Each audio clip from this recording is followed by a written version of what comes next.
श्री गणेशाय नमः। श्री हरि संक्षिप्त स्कंद पुराण। मुक्तिदायक तीर्थों का वर्णन तथा मानस तीर्थ एवं काशी की श्रेष्ठता। श्री व्यास जी ने जिन सत्पुरुषों के हृदय में परोपकार की भावना जागृत रहती है, उनकी विपत्तियां नष्ट हो जाती है और उन्हें पग पग पर संपत्ति प्राप्त होती है। उपकार के द्वारा जैसे पुण्य फल की प्राप्ति होती है, तीर्थ में स्नान करने से भी वैसी शुद्धि नहीं होती। तीर्थों में स्नान करने से भी वैसी शुद्धि नहीं होती। बहुतेरे दान देने से भी वह फल नहीं मिलता और कठोर तपस्या से भी उस पुण्य की प्राप्ति नहीं होती। परोपकार से जो धर्म होता है तथा दान आदि सत्कर्मों से जिस धर्म की प्राप्ति होती है, उन दोनों को ब्रह्मा जी ने तोला था। उस समय परोपकार जनित धर्म का भी पलड़ा भारी रहा। संपूर्ण वांग्मय शास्त्र का मंथन करके यही निर्णय किया गया है कि उपकार से बढ़कर कोई धर्म नहीं है और अपकार से बढ़कर कोई पाप नहीं है। परोपकार जनित पुण्य के प्रभाव से ही साक्षात महालक्ष्मी का दर्शन करके मुनिवर अगस्त्य कृतार्थ हो गए। वहां से आगे बढ़ने पर मुनि ने श्री पर्वत को देखा, जो साक्षात त्रिपुरारी महादेव जी जहाँ साक्षात त्रिपुरारी महादेव जी निवास करते हैं। उसे देखकर मुनि के मन में बड़ी प्रसन्नता हुई और उन्होंने अपनी पत्नी से कहा, प्रिय, देखो जो परम शोभायमान श्री शैल का शिखर दिखाई देता है, उसके दर्शन से मनुष्यों का इस संसार में पुनर्जन्म कभी नहीं होता। इसका विस्तार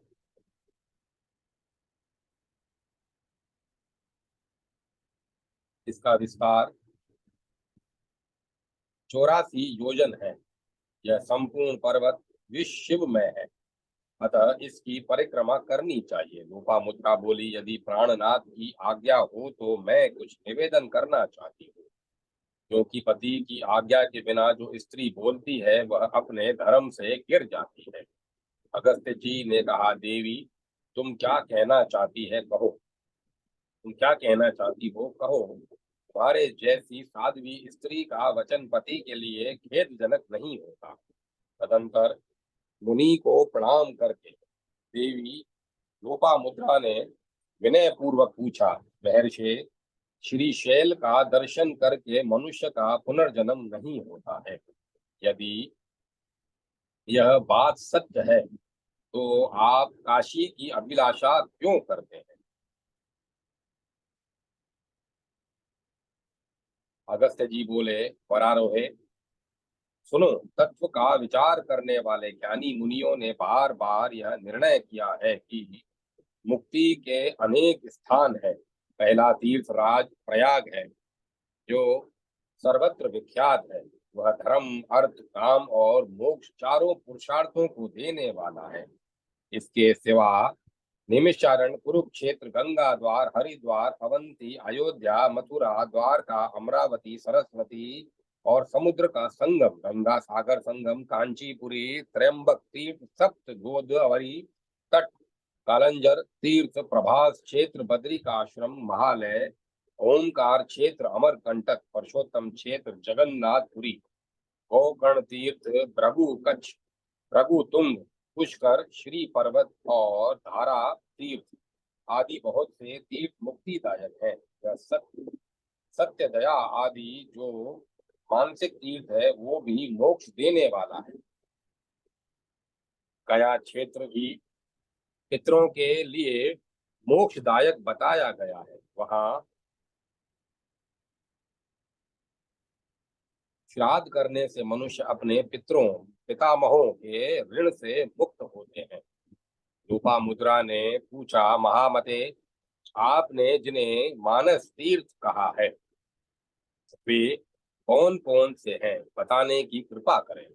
अगस्त जी ने कहा, शुभे, सत्य तीर्थ है, क्षमा तीर्थ है, इंद्रियों को वश में रखना भी तीर्थ है, सब प्राणियों पर दया करना तीर्थ है और सरलता भी तीर्थ है। दान, दम, मन का संयम तथा संतोष ये भी तीर्थ कहे गए हैं। ब्रह्मचर्य का पालन उत्तम तीर्थ है। प्रिय वचन बोलना भी तीर्थ ही है। ज्ञान तीर्थ है, धैर्य तीर्थ है और तपस्या को भी तीर्थ कहा गया है। तीर्थों में भी सबसे बड़ा तीर्थ है अंतःकरण की आंतरिक आंतरिक अत्यांतिक शुद्धि। पानी में शरीर को डुबो लेना भी स्नान नहीं कहलाता। जिसने दम तीर्थ में स्नान किया है, मन और इंद्रियों को संयम में रखा है, उसी से उसी ने वास्तविक स्नान किया है। जिसने मन की मैल धो डाली है वही शुद्ध है। जो लोभी, चुगलखोर, क्रूर, पाखंडी और विषयासक्त है, वह सब तीर्थों में स्नान करके भी पापी और मलिन ही रह जाता है। केवल शरीर के मल का त्याग करने से ही मनुष्य निर्मल नहीं होता। मानसिक मल का परित्याग करने पर ही वह भीतर से अत्यंत निर्मल होता है। जल में निवास करने वाले जीव जल में ही जन्म लेते और मरते हैं, किंतु उनका मानसिक मल नहीं धुलता। इसीलिए वे स्वर्ग को नहीं जाते। विषयों के प्रति अत्यंत राग होना मानसिक मल कहलाता है और उन्हीं विषयों में विराग करना निर्मलता कही गई है। यदि अपने भीतर यदि अपने भीतर का मन दूषित है तो मनुष्य तीर्थ स्नान से शुद्ध नहीं होता। जैसे मदिरा से भरे हुए घड़े को ऊपर से जल द्वारा सैकड़ों बार धोया जाए तो भी वह पवित्र नहीं होता, उसी प्रकार दूषित अंतःकरण वाला मनुष्य भी तीर्थ स्नान से शुद्ध नहीं होता। भीतर का भाव शुद्ध न हो तो दान, यज्ञ, तप, शौच, तीर्थ सेवन, शास्त्रों का श्रवण एवं स्वाध्याय ये सभी अतीर्थ हो जाते हैं। भीतर का भाव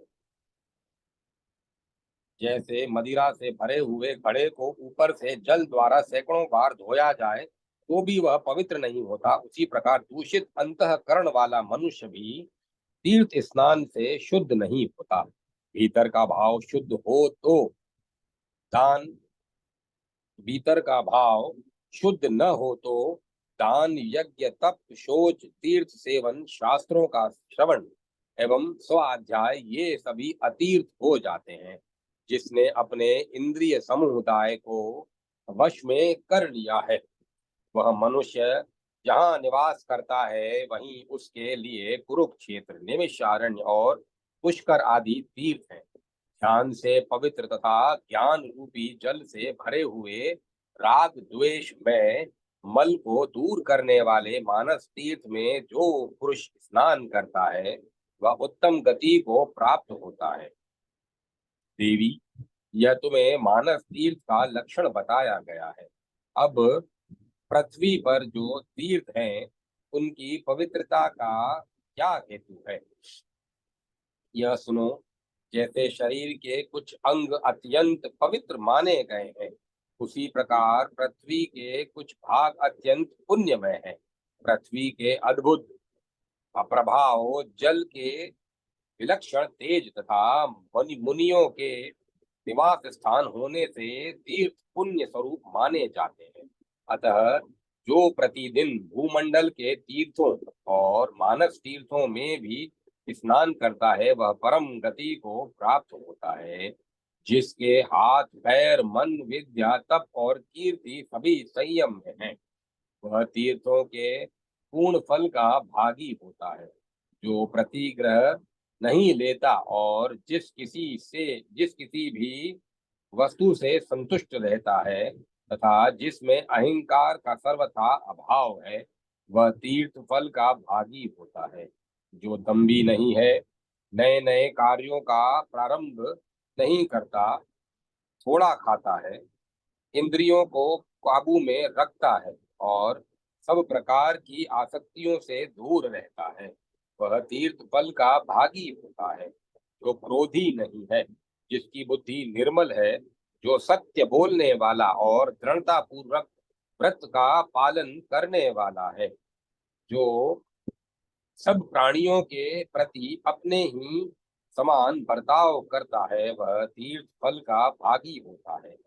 जो तीर्थों का सेवन करने वाला धीर, श्रद्धालु और एकाग्र चित्त है, वह पहले का पापाचारी हो तो भी शुद्ध हो जाता है। फिर जो पुण्य कर्म करने वाला है, उसके लिए तो कहना ही है।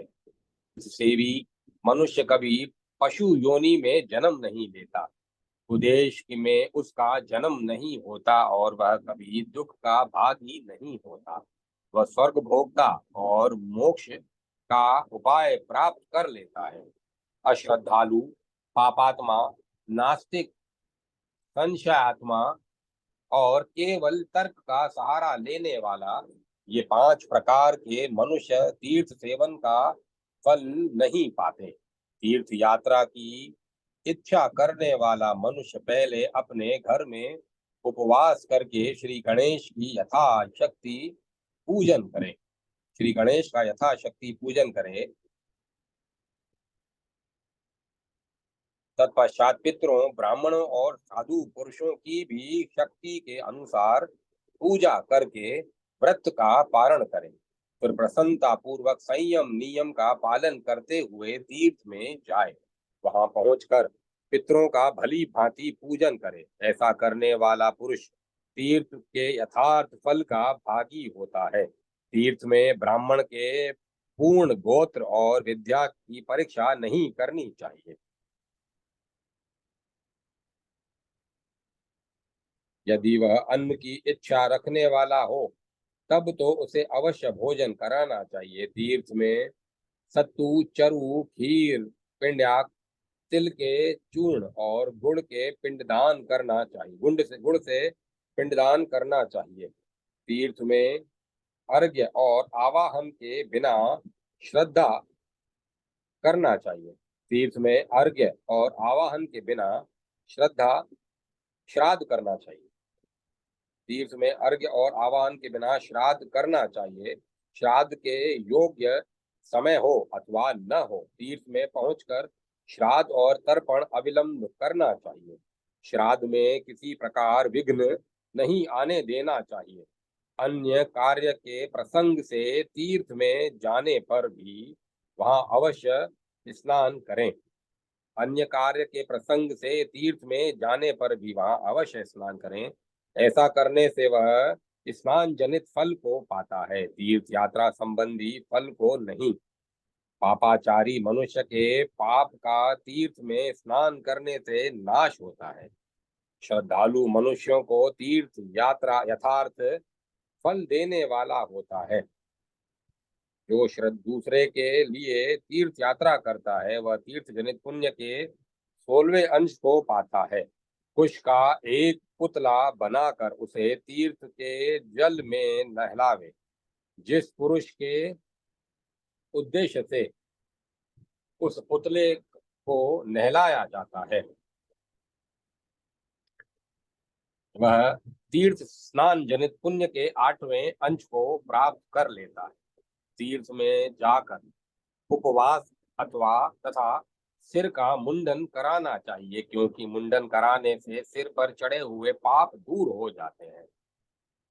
जिस दिन तीर्थ में पहुंचना हो, उसके पहले दिन उपवास करना चाहिए और तीर्थ में पहुंचने के दिन पितरों के लिए श्राद्ध एवं दान करना चाहिए। काशी, कांची, माया, लक्ष्मण झूले से कनखल तक, अयोध्या, द्वारका, मथुरा और अवंती, ये 7 पुरियां मोक्ष देने वाली है। श्री शैल नामक पर्वत का संपूर्ण प्रदेश मोक्ष देने वाला है। केदार तीर्थ का महत्व उससे भी अधिक है।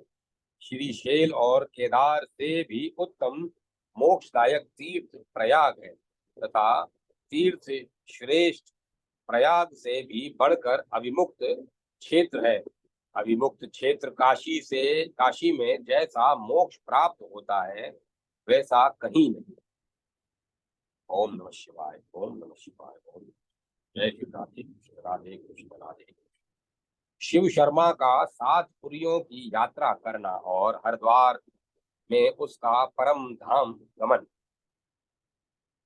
अगस्त जी कहते हैं, मथुरा में एक श्रेष्ठ ब्राह्मण थे। उनके पुत्र का नाम शिव शर्मा था। शिव शर्मा बड़े तेजस्वी और संपूर्ण शास्त्रों के ज्ञाता थे। जब जवानी बीत गई और कानों के समीप बाल सफेद हो गए, तब बुढ़ापा को आया हुआ देख द्विज श्रेष्ठ शिव शर्मा को बड़ी चिंता हुई। वे सोचने लगे, मेरा सारा समय पढ़ने और धनोपार्जन करने में चला गया। मैंने कर्मों की जड़ उखाड़ने में समर्थ भगवान महेश्वर की आराधना कभी नहीं की। संपूर्ण पापों का हरण करने वाले श्री हरि को भी मैंने कभी संतुष्ट नहीं किया।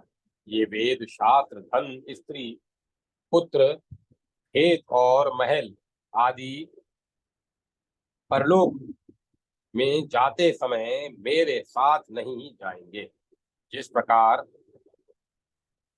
इस प्रकार विचार करके शिव शर्मा ने यह निश्चय किया कि जब तक मेरा यह शरीर स्वस्थ है, जब तक मेरी इंद्रियों में विकलता नहीं आई है, तब तक मैं अपने कल्याण के लिए तीर्थ यात्रा करूंगा। यह विचार कर शुभ तिथि, शुभ दिन और शुभ लगन में शिव शर्मा ने एक रात उपवास करके प्रातः काल पितरों का श्राद्ध किया और श्री गणेश जी तथा ब्राह्मणों को नमस्कार करके व्रत का पारण करने के पश्चात तीर्थ यात्रा के लिए प्रस्थान किया। मार्ग में ब्राह्मण ने सोचा, मैं पहले किस तीर्थ में जाऊं। इस पृथ्वी पर अनेक तीर्थ हैं, आयु क्षणभंगुर है और मन चंचल है। अतः मैं सबसे पहले सप्तपुरियों की यात्रा करूं, क्योंकि वहां सभी तीर्थ विद्यमान हैं। इस निश्चय के अनुसार वे अयोध्यापुरी में आए, सरयू में स्नान किया और वहां के भिन्न भिन्न तीर्थों में पिंडदान और तर्पण करके पितरों को संतुष्ट किया। 5 रात अयोध्या में निवास करके वे प्रसन्नता पूर्वक तीर्थराज प्रयाग को गए, जहाँ शाम और श्वेत सलील सलील वाली सरिताओं में जहाँ सरिताओं में श्रेष्ठ देव दुर्लभ यमुना और गंगा जी विराजमान विराज रही है। जिनका शरीर प्रयाग तीर्थ के जल से भीगता है, उन यज्ञकर्ताओं का इस संसार में पुनरागमन नहीं होता। वहाँ शूलटंक महादेव जी निवास करते हैं। वहीं अक्षय वट है, जिसकी जड़ 7 पातालों तक फैली हुई है। प्रलय काल में उसी पर आरूढ़ होकर मार्कंडे जी ने निवास किया था। अक्षय वट को वट वृक्ष रूपधारी साक्षात ब्रह्मा जानना चाहिए। उसके समीप ब्राह्मणों को भक्ति पूर्वक भोजन कराकर मनुष्य अक्षय पुण्य का भागी होता है। वहां लक्ष्मीपति भगवान विष्णु वैकुंठ धाम से आकर श्री माधव स्वरूप से निवास करते हैं और मनुष्यों को अपने परम धाम में पहुंचाते हैं। शाम और श्वेत शाम और श्वेत जल वाली 2 नदियां वैदिक मंत्रों द्वारा वर्णित हुई हैं। उन सितातीत सरिताओं यमुना और गंगा में गोता लगाने वाले पुरुष अमृत को प्राप्त होते हैं। माघ मास में अरुणोदय के समय प्रयाग तीर्थ में स्नान करने के लिए शिवलोक, ब्रह्मलोक, पार्वती लोक, कुमार लोक, वैकुंठ लोक और सत्य लोक से भी वहां के निवासी आते हैं। तपोलोक, जनलोक, महरलोक तथा स्वर्गलोक के निवासी भी आते हैं। भूवरलोक, भूलोक और संपूर्ण नागलोक से भी वहां के रहने वाले प्राणी पधारते हैं। हिमवान आदि श्रेष्ठ पर्वत और कल्प वृक्ष आदि धरोहर भी माघ के प्रयाग स्नान करने के लिए आते हैं। प्रयाग निश्चय ही इच्छानुसार फल देने वाला तथा मोक्ष प्रदान करने वाला तीर्थ है। ज्ञानियों ज्ञानी पुरुष भगवान विष्णु के उस सच्चिदानंदमय पद को सदा देखते हैं। वेद की श्रुतियों द्वारा जिसके विषय में बारंबार यह बात कही जाती है वह प्रयाग तीर्थ ही है। देवी तीर्थराज प्रयाग सब तीर्थों द्वारा सेवित है, उसके गुणों का वर्णन करने से यहाँ कौन समर्थ है। उत्तम बुद्धि वाले शिव शर्मा प्रयाग के गुणों को जानकर माघ भर वहीं रहे। उसके बाद वे काशीपुरी में चले आए। वहां प्रवेश करते ही उन्हें पुरी की द्वार देहली पर भगवान गणेश जी का दर्शन हुआ। शिव शर्मा ने भक्ति पूर्वक गणेश जी के ऊपर घी मिलाए हुए सिंदूर का लेप किया और उन्हें 5 मोदकों का नैवेद्य लगाकर क्षेत्र के भीतर प्रवेश किया।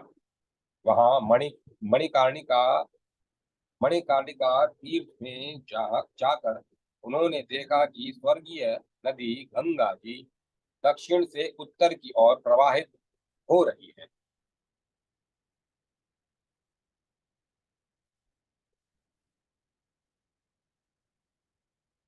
पाप पापहीन पुण्यात्मा मनुष्य उन्हें तट पर घेरे उत्तरवाहिनी गंगा का दर्शन करके शिव शर्मा ने वस्त्र सहित निर्मल जल में गोता लगाया। इससे उनकी बुद्धि तत्काल शुद्ध हो गई।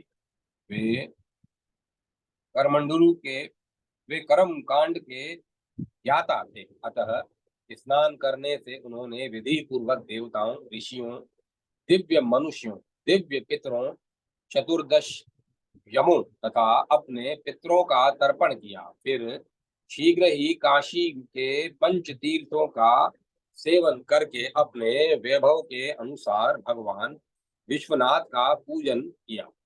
शिव शर्मा भगवान शिव की उस पुरी को बारंबार देखकर बहुत विस्मित हुए और सोचने लगे, इस काशी की महिमा का वर्णन कोई नहीं कर सकता।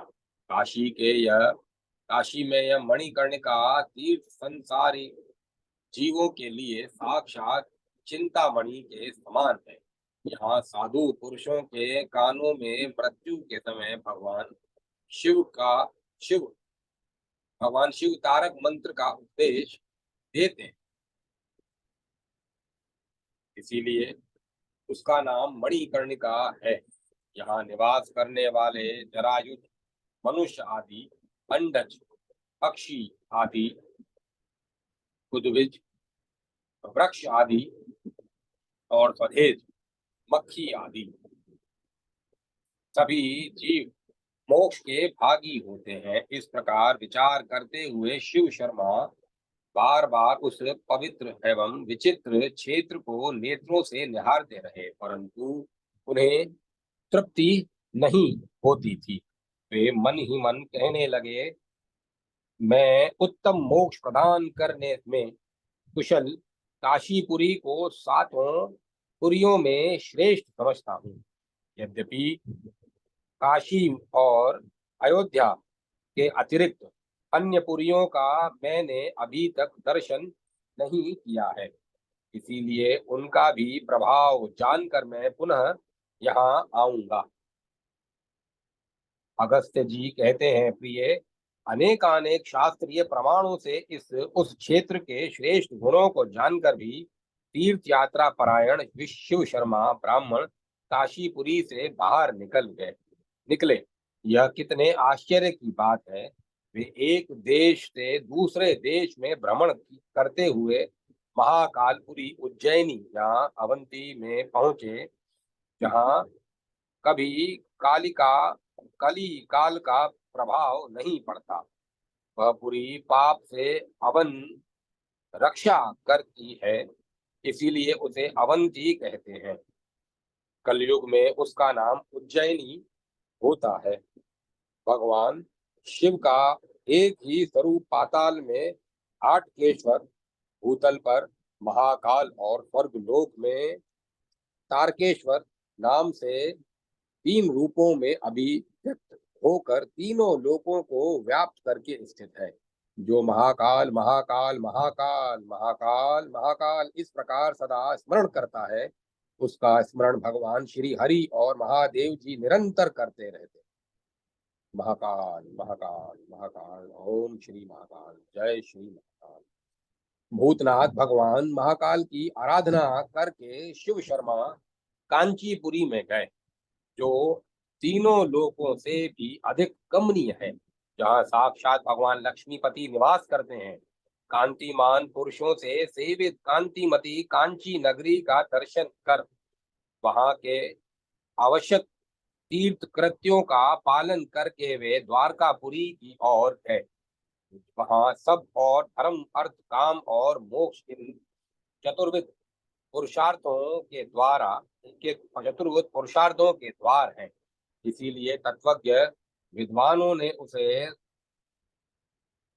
द्वारवती कहा है। यमराज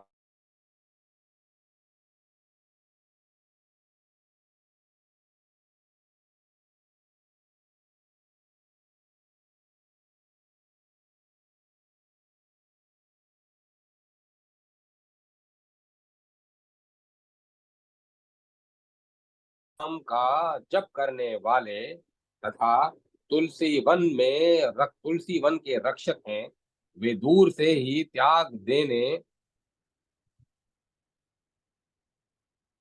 योग्य हैं। द्वारकापुरी में जो जीव काल से प्रेरित हो मृत्यु को प्राप्त होते हैं, वे वैकुंठ धाम में पहुंचकर पीतांबरधारी तथा चार भुजाओं से विभूषित होते हैं। वहां जाकर शिव शर्मा ने उस क्षेत्र के सभी तीर्थों में स्नान और देवता ऋषि मनुष्य एवं पितरों का तर्पण किया। वहां से वे मायापुरी कनखल से हरिद्वार ऋषिकेश होते हुए लक्ष्मण झूला में गए, जो पापी मनुष्यों के लिए अत्यंत दुर्लभ है और जहां वैष्णवी माया अपने माया पाश में जीवों को नहीं बांधती है। कोई उसे हरिद्वार, कोई मोक्ष द्वार, कोई गंगा द्वार तथा कोई मायापुरी कहते हैं। जहाँ पर्वत मालाओं से बाहर निकली हुई गंगा इस भूतल पर भागीरथी के नाम से विख्यात होती है, जिसके नामोच्चारण करने मात्र से मनुष्यों की पाप राशि के सहस्त्रों टुकड़े हो जाते हैं। ज्ञानी पुरुष हरिद्वार को वैकुंठ का एक सोपान कहते हैं।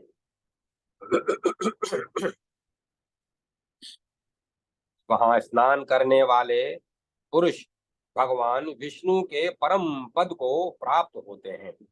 उस तीर्थ में उपवास करके उन्होंने प्रातः काल गंगा में स्नान किया और जो जो तर्पण करने योग्य है उन देवताओं ऋषियों तथा पितरों का तर्पण करके जो ही पारणा करने का विचार किया, त्यों ही वे शीत ज्वर से आक्रांत हो थर थर कांपने लगे। एक तो वे परदेश में थे, दूसरे अकेले ही वहां आए थे, कोई भी सहायक नहीं था। उस दशा में अत्यंत ज्वर से पीड़ित होने पर उनके मन में बड़ी भारी चिंता हुई। वे सोचने लगे यह कैसी विपत्ति आ गई, किंतु अब अत्यंत संताप देने वाली व्यर्थ की चिंताओं से क्या लाभ है। मैं परम कल्याणकारी भगवान विष्णु और शिव का चिंतन करूं। मैंने मुक्ति के एक उपाय का तो भली भांति साधन कर लिया। मुक्ति देने वाली सात पुरियों का अपने नेत्रों से दर्शन किया है। संग्राम में अथवा तीर्थ में मृत्यु होना श्रेष्ठ है। यह शरीर हाड़ और चाम का संग्रह है। इसके द्वारा यहाँ मृत्यु होने से मैं निश्चय ही कल्याणमयी मुक्ति प्राप्त करूंगा। इस प्रकार चिंतन करते हुए शिव शर्मा को अत्यंत भयंकर पीड़ा हुई। करोड़ों बिच्छुओं के डंक मारने से पीड़ा करोड़ों बिच्छुओं के डंक मारने से मनुष्य को की जो दशा हो सकती है, वही शिव शर्मा को भी प्राप्त हुई। मैं कौन हूँ, कहाँ हूँ, इसकी सुध न रही। स्मरण करने योग्य सभी बातें भूल गई। जो सप्ताह रोगग्रस्त रहकर शिव शर्मा 2 सप्ताह रोगग्रस्त रहकर शिव शर्मा मृत्यु को प्राप्त हुए। इतने में ही वहां वैकुंठ धाम से विमान आया। उस पर सुंदर मुख और 4 भुजा वाले पुण्यशील और सुशील नामक 2 पार्षद विराजमान थे। शिव शर्मा ब्राह्मण ने उस विमान पर बैठकर चतुर्भुज रूप धारण कर लिया और पीतांबर एवं दिव्य आभूषणों से विभूषित हो आकाश मार्ग की शोभा बढ़ाते हुए वहां से प्रस्थान किया। ओम नमः शिवाय। ओम महादेव। महाकाल महाकाल महाकाल।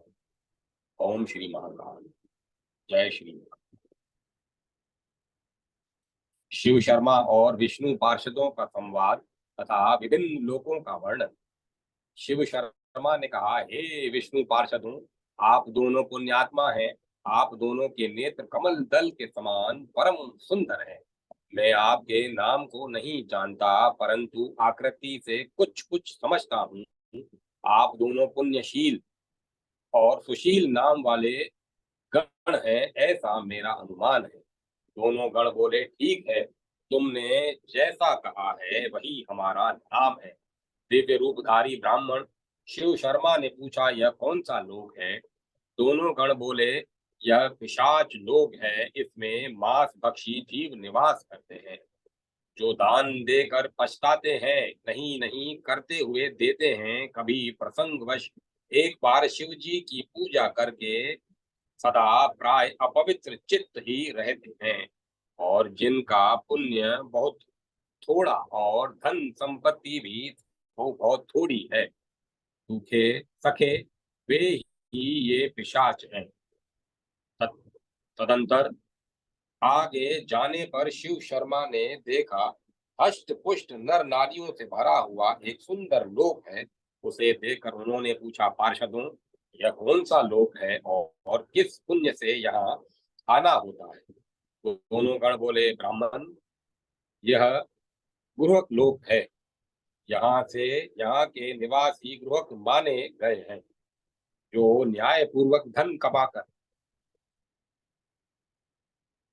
उसे धरती में गाड़ कर छिपा देते हैं, अपने मार्ग पर चलते और धनाढ्य होते हैं, जिनका व्यवहार प्राय शूद्रों के समान होता है, जो कुटुंब के साथ रहकर और आपस में बांट कर खाते हैं, जिनमें क्रोध और असूया आदि दोष नहीं होते, वे ही ये गृहक हैं। ये सदा सुख में मग्न होने के कारण तिथि वार संक्रांति आदि पर्व का ज्ञान नहीं रखते। केवल एक बात जानते हैं, ये कुल पूज्य पुरोहित ब्राह्मणों को गोदान देते और उसकी आज्ञा का पालन करते हैं। उसी पुण्य से ग्रहक लोग समृद्धिशाली होते और यहाँ देवताओं की भांति निर्भय होकर स्वर्गीय सुख भोगते। तदंतर आगे के लोक में तदंतर आगे के लोग को देखकर शिव शर्मा ने पूछा, मैं कौन ये लोग ये कौन लोग हैं और इस लोक का क्या नाम है? दोनों गण बोले, यह गंधर्व लोक है। ये लोग उत्तम व्रत का पालन करने वाले गंधर्व हैं। ये देवताओं के गायक हैं। मनुष्यों में भी स्तुति पाठ करने वाले चारण हैं, जो संगीत की कला को जानते हैं और अपने अति मनोहर गीत से राजाओं को संतुष्ट करते हैं। वे राजाओं के प्रसाद से प्राप्त हुए उत्तम वस्त्र, धन, द्रव्य और सुगंधित कपूर आदि अनेक अपने पदार्थों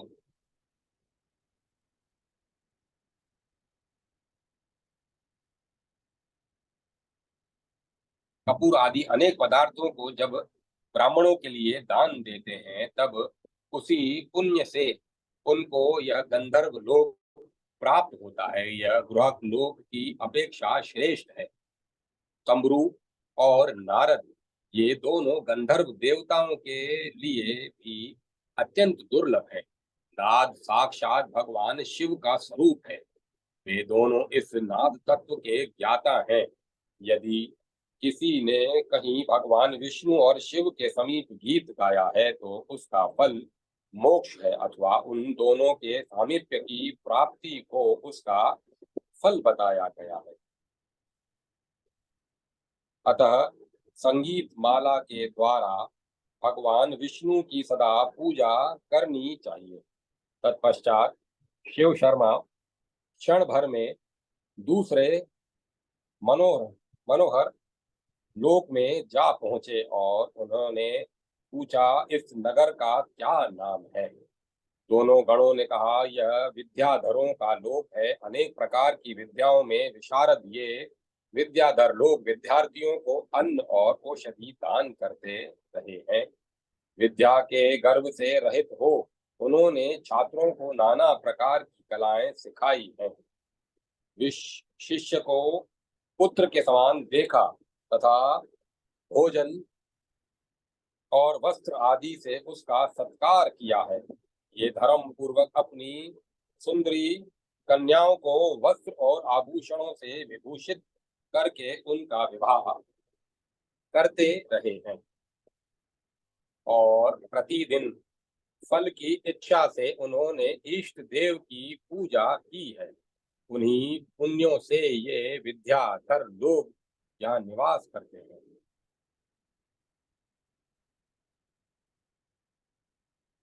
शिव शर्मा और विष्णु पार्षदों में इस प्रकार बातचीत हो रही थी कि धर्मराज वहां आ पहुंचे और इस प्रकार बोले, शिव शर्मन, तुम्हें साधुवाद है। तुमने यह कार्य किया है जो तुमने वह कार्य किया है जो ब्राह्मण कुल के लिए सर्वथा उचित है। पहले वेदों का अभ्यास किया, गुरुजनों को अपनी सेवा से संतुष्ट किया, धर्म शास्त्रों और पुराणों में प्रतिपादित धर्म को जाना और उसका आदर किया, तथा उस तथा इस क्षणभंगुर शरीर को मोक्षदायिनी सात पुरियों के जल से नहलाया। इसीलिए बुद्धिमान पुरुष विद्वता का उद्धार आदर करते हैं। इसलिए बुद्धिमान पुरुष विद्वता का आदर करते हैं, क्योंकि विद्वान लोग दिन का एक क्षण भी व्यर्थ नहीं बीतने देते। आयु शीघ्र बीत जाने वाली है, लोक शोक में डूबा हुआ है। अतः श्रेष्ठ धर्मात्मा पुरुष को तुम्हारी ही भांति सदा धर्म में मन लगाना चाहिए। देखो, यह सत्य कर्मों का ही फल है कि तुम्हारे और मेरे लिए भी वंदनीय ये भगवान के पार्षद आज तुम्हारे सखा हो गए हैं। आज मैं धन्य हूँ कि यहाँ मुझे भगवान के युगल पार्षदों का दर्शन हुआ। तत्पश्चात उन दोनों गणों के कहने पर धर्म यमराज अपनी पुरी को लौट गए। उसके बाद शिव शर्मा ने उन दोनों पार्षदों से कहा, ये साक्षात धर्मराज थे। इनकी आकृति तो बड़ी ही सौम्य है। यह संयमनी पुरी भी अतिशय शुभ लक्षणों से संपन्न है, जिसका नाम सुनकर भी पापी जीव अत्यंत भयभीत हो उठते हैं। मृत्यु लोक में मनुष्य यमराज के स्वरूप का अन्य प्रकार से वर्णन करते हैं, परंतु मैंने यहाँ इन्हें और ही प्रकार से देखा है। इसका क्या कारण है, यह आप लोग बतलावें। दोनों गण बोले, सौम्य सुनो, तुम जैसे पुण्यात्मा पुरुषों को ही ये अत्यंत सौम्य दिखाई देते हैं, क्योंकि धर्मराज स्वभाव से ही धर्म मूर्ति है। ये ही पापियों के लिए विकराल स्वरूप धारण कर लेते हैं। इनकी पीली पीली आंखें क्रोध से लाल हो उठती हैं। बड़ी बड़ी दाढ़ों से उनका मुख विकराल हो उठता है तथा बिजली की सी लपलपाती हुई जीवा से ये भी ये और भी भयंकर दिखाई देते हैं। इनके केश ऊपर की ओर उठे होते हैं। शरीर का रंग अत्यंत काला हो जाता है और इनकी आवाज प्रलयकालीन मेघों की गंभीर गर्जना के समान होती है। हाथ में काल दंड उठाए टेढ़ी बाहों से कुटिल मुख किए यमराज अपने दूतों को आज्ञा देते हैं, इस पापात्मा को यहाँ लाओ, नीचे गिरा दो, अच्छी तरह बांध दो और कठोर दंड दो। इस दुराचारी के मस्तक पर लोहे की मुद्गरों से जोर जोर से मारो। दोनों पैर पकड़कर इसे पत्थर की चट्टानों पर दे मारो। अपने पैरों से इसका गला दबाकर इसकी दोनों आंखें निकाल लो। पराई स्त्री की ओर फैलने वाली इस पाप आत्मा के हाथ काट डालो। पाप पराई स्त्री की ओर फैलने वाले इस पाप आत्मा के हाथ काट डालो। पराई स्त्री के शरीर में नख क्षत करने वाले इस दुरात्मा के शरीर के सब ओर से रोम रोम में सुई चुभा दो। और स्त्री का मुख चूमने और सूंघने वाले इस दुष्ट के मुंह में थूक दो। दूसरों की निंदा करने वाले इस पापी के मुख में तीखी कील ठोक दो। इस कुल इस कुल कलंकनी उल्टा को तपाए हुए लोहे के बने उपपति के शरीर में सटा दो। जो अजितेंद्रिय पुरुष अपने ही ग्रहण किए हुए नियमों का त्याग करता है, उसे दुष्ट आत्माओं को अमरदंश नामक नरक में बार बार गिराओ। यद्यपि बातें कहते हुए यमराज का शब्द दुराचारी पुरुषों को दूर से ही सुनाई देता है, पापात्माओं को यमराज अत्यंत भयंकर दिखाई देते हैं। जो राजा इस जगत में अपने औरस पुत्रों की भांति प्रजा का पालन करते हैं और धर्म के अनुसार दंड देते हैं, वे यमराज की सभा के सदस्य होते हैं। जो ब्राह्मण क्षत्रिय और वैश्य सदा अपने धर्म में तत्पर रहते हैं तथा दूसरे भी जो संयमी जीवन व्यतीत करने वाले हैं, वे सब लोग संयमनी पुरी में धर्म सभा के सदस्य होकर निवास करते हैं। कुशीनर, शिवी, सुधनवा, वृक्ष परवा, जयद्रथ, रजी, सहस्त्रजीत, कुक्षी, दृष्टधनवा, रिपुंजय, युवानाश्व, दंत वक्र, शत्रुओं का भी मंगल चाहने वाले नाभाग, नरन नरंधम, धर्मसेन, परम परमर्द तथा परांतक, ये और दूसरे भी बहुत से नीतिज्ञ राजा जो धर्म और अधर्म का विचार करने से कुशल हैं, धर्मराज की सुधर्मा सभा में बैठते हैं। यमराज अपने दूतों से कहते हैं, मेरे सेवकों, जो मनुष्य गोविंद, माधव, मुकुंद, हरे मुरारे, शंभु, शिव, ईश, चंद्रशेखर, शूलपाणी, दामोदर, अच्युत, जनार्दन और वासुदेव आदि इत्यादि नामों का सदा उच्चारण करते रहते हैं, उनको दूर से ही त्याग दो।